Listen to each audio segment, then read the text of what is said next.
Hey everyone, Read Go Reviews here. I apologize in advance for the late recap. I had to work closing shift tonight, so I recorded Survivor and I'm just watching it now. So, let's get started. The David tribe is dealing with the Pat medevac from last week, and that's awful. I mean, I mentioned last week how awful that is for someone to go medevac, and that's going to be bad for morale because Pat was the leader and did everything around camp. So now add that to the rain that's going on. I mean, both tribes in a way are suffering because they can't really well make a fire when it's torrential downpour. So they're cold, they're shivering. I mean, I don't know how these people do it out there. I have to give them loads of credit for being out there, not only in the elements of Survivor, but just add the cold shivering rain too. So on the David tribe, Christian and Nick seem to want to work together in an alliance. That Nick actually comes up with a pretty creative nickname for their alliance. They're called the Mason-Dixon Alliance. That was interesting. And each tribe is given a fire making kit because they both did have fire, but scratched out. I think the David tribe, I think the tree mail said that they earned fire, but they couldn't well use it because of the rain, and the Goliath had fire, but they couldn't get it. They couldn't get anything lit, so they both got a fire kit, but Goliath also got a tarp. So, Kara is a bit paranoid because Dan hid his idol in his his backpack, and she thinks that somebody's gonna go and find it. And I mean, if I had an idol, I'd be completely paranoid, like wondering if someone going through my stuff is it too much of an obvious place to hide it? And people are starting to notice that Dan and Kara have a showmance going on, and it looks kind of obvious. It looks obvious. But they think that Dan is the one that's in a showmance, and they think that Kara's playing Dan. And I do agree with that to an extent. I think Dan, just wants to line and work with the pretty girls, whereas Kara, she's pretty. But I definitely think there's some sort of strategy behind that. And Kara then wants to gather the girls and make sure they're on the same page if Goliath loses the next tribe. And from what I heard, they seem to have the votes to move forward because Natalia said that she has Alec, and Angelina says she has John, and Dan and Kara are obviously together, so that's 6 out of 4. So if Goliath loses, Kara and Dan are on the majority alliance. And and Jeremy actually looks through Dan's bag and finds out that he has the idol, and he lets Mike know. So apparently Jeremy and Mike are in an alliance that Dan has an idol. And Jeremy isn't afraid to, he made it very clear he's not afraid to go in people's personal belongings to look for stuff. And Mike actually had an interesting point. He said the idol isn't necessarily the advantage, it's the information. And I do agree with that because somebody could have an idol, but yet they don't use it right. They could use it for the wrong person. They could actually go home with an idol in their pocket. But when you have information that somebody has an idol and they don't know that information, you can use that to your advantage, and you can actually vote that person out with an idol in their pocket. On the David tribe, Davy's kind of taken over the provider role that Pat had. And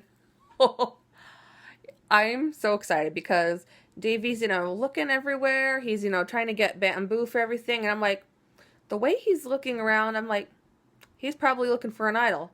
Sure enough, it didn't even look like he was looking that hard for it. But at one point he sees string on a branch and he grabs it, and sure enough, Davy finds the David alive. Oh my god. Davy finds the David idol. So congrats, Davy, on finding the idol. he now has a lot of power.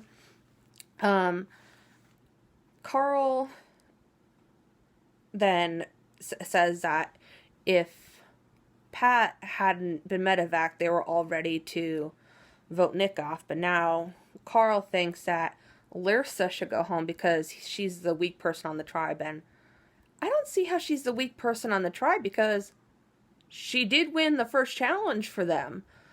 So I don't think she's weak. I just think she's more of the outsider of the group. And I think that's where Carl is coming from, because Lyrsa's not the weakest one on there. Then, of course, Elizabeth was in on that conversation. Elizabeth right away tells Lyrsa because they're in lines together. And Lyrsa said the same thing I just did. How in the world is she the weakest person when she and Christian were the one that won the first immunity, not first immunity, but first challenge for them? And Lyrsa then, of course, wants Carl gone. I mean, wouldn't she want someone gone that was throwing her name out? At Goliath, Natalie is rubbing people the wrong way. She's, thinks the girls are acting childish, and I agree with that. They are acting like, like, like ditzy girls, but you don't really want to make that known that they're annoying you. You just kind of want to just let it go and not make it appear like it's bothering you. And people obviously then want to get Natalie off, but John actually wants to work with Natalie because that would make him in a good position, because nobody would suspect that him and Natalie would be in an alliance. And Natalie then confronts everyone saying, like, are we on the same page? And that's just she's just making everything worse for herself. And Jeremy tries to look out for her and tries to tell her, hey, you kind of come across as this type of person, and Natalie just doesn't want anything to hear of that. So Jeremy doesn't know what to do, so they're just going to let Natalie be Natalie at this point. So at the immunity challenge, one person had to climb this ladder, and they had to unlock this key, and then they had to go out on a boat and get bags of puzzle pieces, and then they had to try and balance the wobbling table while trying to put a cube puzzle together. And everyone's all shocked the fact that Pat was medevac. Goliath, was shocked. And the reward is fishing gear. And for the first time, they have in Survivor, Jeff says they have a fishing pole. And Natalie decides to sit out. And the challenge is pretty intense at first, but what's her name? Or how do you say it? B? Maybe B. B is struggling in the challenge, and Goliath has an amazing lead so far. It kind of looks like there's going to be a blowout, but they take forever on the puzzle, and it looks like David's going to solve the puzzle well, but the heat's getting to everybody, and Goliath does have the puzzle solved, but then it's the question of getting everybody back, and sure enough, they got everyone back, and Goliath won the immunity challenge. So then that just proved that Lyrsa's not the weakest one, because if B didn't slow everyone down at first, it could have gotten an advantage, and it could have won. So at the David tribe, B kind of tries to comfort everyone, because they're all depressed because, Pat's was medevaced and they just lost 2 challenges, and she says, there's solutions to every problem. They shouldn't let this bother them.